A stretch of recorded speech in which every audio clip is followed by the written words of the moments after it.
নমস্কাৰ আন্তৰিক স্বাগতম জনাইছে ফেক্টুৱেৰ অন এটা ভিডিঅ'লৈ অসমৰ যি শিক্ষক নিযুক্তি প্ৰক্ৰিয়া চলি আছে বিশেষকৈ এলপি ইউপিৰ 5550টা পোষ্টৰ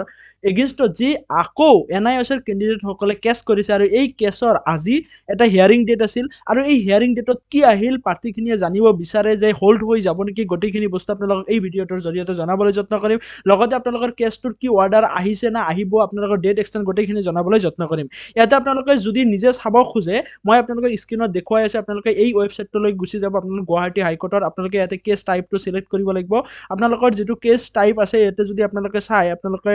এইটো সিলেক্ট কৰিব WA বিফৰ দা ডিভিজন ব্ৰাঞ্চ ইয়াতে আপোনালোকে দেখিবলৈ পাইছে এইখনত আপোনালোকে সিলেক্ট কৰি দিব তাৰ পিছত আপোনালোকৰ কেছ নাম্বাৰটো যেটো আছে কেছ নাম্বাৰটো আপোনালোকে দিব লাগিব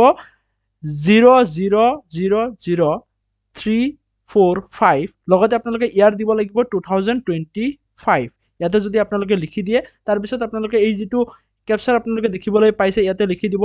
SKPT6 এনেকৈ লিখাৰ পিছত যদি আপোনালোকক লাগে আপোনালোকে কেছ নাম্বাৰটো লৈ ল'ব পাৰে হিয়াৰিং ওয়াইজ আপোনালোকে চাব পাৰে গোটেইখিনি এনেকৈ লিখি দিলে আপোনালোকৰ গোটেইখিনি বস্তু ইয়াতে তলত আহি যাব যে আপোনালোকৰ যেটো হিয়াৰিং ডেট আছে ইয়াতে যদি আপোনালোকে চাই ইয়াতে আপোনালোকে দেখিবলৈ পাব অৰ্ডাৰ নাম্বাৰ 1 অৰ্থাৎ আপোনালোকৰ এই যেটো আজি 22/10/2025 তাৰিখে যেটো হিয়াৰিং আছিল এটো আছিল আপোনালোকৰ ফাৰ্স্ট হিয়াৰিং আৰু সেই হিয়াৰিংৰ যেটো অৰ্ডাৰ ইয়াতে আপোনালোকে ক্লিক কৰিলে পাই যাব কিন্তু এতিয়ালৈকে আপোনালোকৰ যেটো অৰ্ডাৰ কপি হেতু আপলোড কৰা নাই যদি আপোনালোকক গোটেইখিনি বস্তু জনাবলৈ যত্ন কৰিম যে আপোনালোকৰ এই যেটো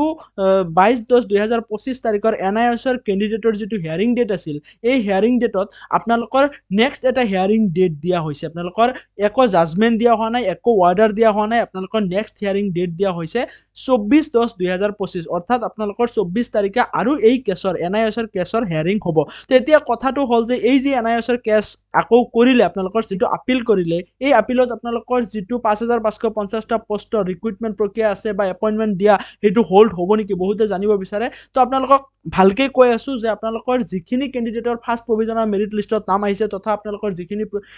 সেকেন্ড প্ৰভিজনাল মেৰিট লিষ্ট বা আপোনালোকৰ ফাইনাল মেৰিট লিষ্টত নাম আহিব তেওঁলোকে আপোনালোকৰ যি নৱেম্বৰ মাহত নিযুক্তি প্ৰক্ৰিয়া বা নিযুক্তি পত্ৰ বিতৰণ হ'বলৈ গৈ আছে তাতে আপোনালোকে অংশগ্ৰহণ কৰিব পাৰিব তথা আপোনালোকৰ এপইন্টমেন্ট ল'ব পাৰিব এই যেটো কেছ এই কেছে আপোনালোকৰ একো বাধাৰ সৃষ্টি কৰাৰ সম্ভাৱনা নাই আপোনালোকে ভালকে জানে এই যেটো কেছৰ অৰ্ডাৰ এটো আপোনালোকৰ অলৰেডি দিয়াই হৈছিল তাৰ পিছত আপোনালোকে আপিল কৰিছে যদিও আপোনালোকৰ এই কেছে আপোনালোকৰ এপইন্টমেন্ট প্ৰক্ৰিয়াত একো প্ৰভাৱ পেলাব নোৱাৰে বুলি মই ভাবো তো আপোনালোকক গোটেইখিনি বস্তু জনাবলৈ যত্ন কৰিলো আপোনালোকৰ এনআইএছৰ কেছৰ নেক্সট হিয়াৰিং ডেট দিয়া হৈছে আপোনালোকৰ 24/10/2025 তাৰিখে সেইদিনা কি হয় গোটেইখিনি বস্তু জনাবলৈ যত্ন কৰিম তাৰ আগতে আপোনালোকৰ ডিপাৰ্টমেন্টৰ ফালৰ পৰা কি অফিচিয়েল নোটিছ আহে আপোনালোকৰ সেকেন্ড প্ৰভিজনাল মেৰিট লিষ্ট কেতিয়া প্ৰকাশ পায় গোটেইখিনি বস্তু সময়ত আপডেট দি থাকিবলৈ যত্ন কৰিম তাৰ কাৰণে আমাৰ চেনেলটো চাই থাকিবলৈ নাপাহৰিব আজিলৈ মানে আকৌ লগ পাম জয় অসম।